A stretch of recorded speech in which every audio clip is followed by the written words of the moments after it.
sana, ketika mendengar wakaf, kita seringkali terbayang dengan wakaf tanah, lahan, masjid, gedung yang semuanya serba besar. Pahalanya memang luar biasa. Pahala yang terus mengalir sekalipun yang berwakaf sudah meninggal. Tentu sangat menggiurkan. Bayangan bahwa berwakaf itu sulit kerap kali muncul. Utamanya jika melihat aset harta berharga yang umumnya diwakafkan seperti tanah, lahan pertanian, dan bangunan. Melihat pahala yang menggiurkan, niat untuk berwakaf demi kemanusiaan dan kesejahteraan yang berkelanjutan begitu kuat. Tetapi, masyarakat seringkali terbentur pada kenyataan bahwa aset harta yang mampu memberikan maslahat luas saat diwakafkan belum juga dimiliki. Apakah amal soleh yang satu ini memang begitu sulit, sepadan dengan pahala yang didapat? Sebenarnya, wakaf bisa dilakukan bahkan dengan berapapun besaran hartanya.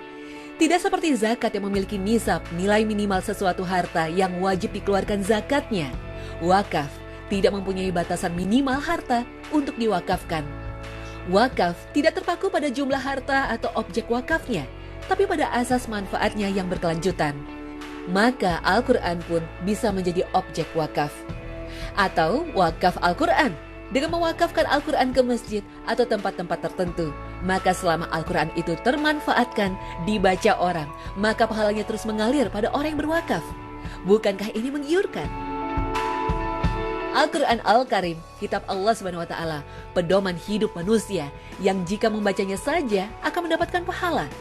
Hitungan pahalanya bukan hitungan per baca atau per paragraf atau per kalimat, tapi berdasarkan keterangan Nabi SAW, perhitungan pahalanya dihitung setiap hurufnya. Maka alangkah sayangnya jika masih ada orang muslim tidak punya mushaf Al-Quran.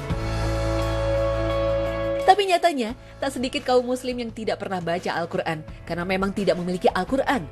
Di daerah terpencil misalnya, Al-Quran sangatlah langka. Padahal wilayah itu dihuni kaum muslim.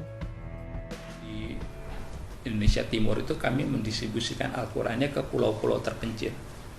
Nah, untuk warga di sana mendapatkan Al-Quran, harga Al-Quran mungkin harga Al-Qurannya 100.000. Tapi mereka untuk membelinya mereka harus menyeberangi lautan menuju ibu kota kabupaten terdekat misalnya. Biaya perjalanannya bisa lebih dari 100.000 itu. Akhirnya kemudian ketika mereka sampai di ibu kota kabupaten terdekat, belum tentu mereka masih punya uang untuk membelanjakan Al-Quran. Indonesia sebagai negeri mayoritas muslim yang sangat luas, tentu masih banyak wilayah terpencil yang belum terjangkau oleh kitab suci Al-Quran. Seringkali dijumpai keadaan penduduk suatu desa, terutama anak-anak yang belajar Al-Quran, mereka harus antri menunggu giliran mengaji karena Al-Quran yang tersedia di TPA atau musola hanya satu buah saja.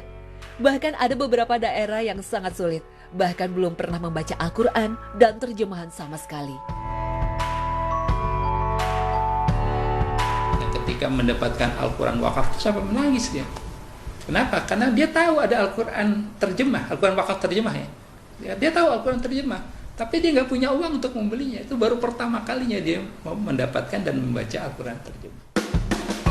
Dalam kondisi demikian ini, bukan wakaf tanah atau gedung yang dibutuhkan, tapi wakaf Al-Quran lebih besar asas manfaatnya. Maka wakaf itu sebenarnya mudah. Tak harus dalam jumlah besar, dengan uang sedikit juga sudah menjadi keran pahala yang tak pernah berhenti mengalir, bahkan sampai kita meninggal dunia. Itulah mengapa amal soleh yang satu ini menjadi primadona para sahabat Nabi SAW. Hampir semua sahabat Nabi SAW mempunyai wakaf. Bila dibandingkan dengan sedekah dan hibah, wakaf memiliki banyak keistimewaan, kelebihan, dan keutamaan. Selain memiliki semua keutamaan sebagaimana sedekah dan hibah, wakaf memiliki keutamaan khusus dibandingkan dengan sedekah dan hibah.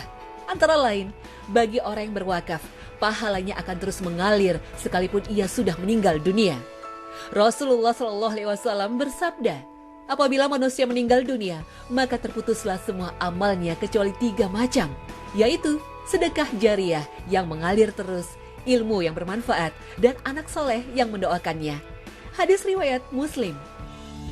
Dibandingkan sedekah dan hibah, manfaat wakaf jauh lebih panjang dan tidak terputus hingga generasi mendatang tanpa mengurangi hak atau merugikan generasi sebelumnya, serta pahalanya yang terus mengalir dan berlipat walau orang yang mewakafkan telah meninggal dunia.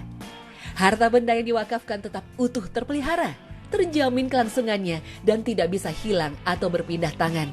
Karena secara prinsip, barang wakaf tidak boleh dijual, dihibahkan, atau diwariskan.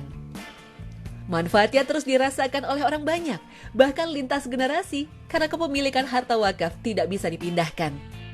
Materi yang diambil dan dinikmati oleh penerima wakaf adalah manfaat dari harta wakaf saja, sementara harta yang diwakafkan tetap utuh dan langgeng. Balasannya adalah surga.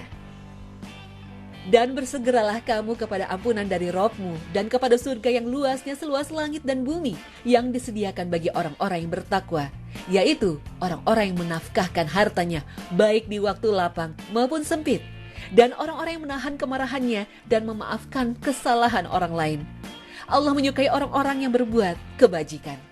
Al-Quran Surat Ali Imran ayat 133 hingga 134.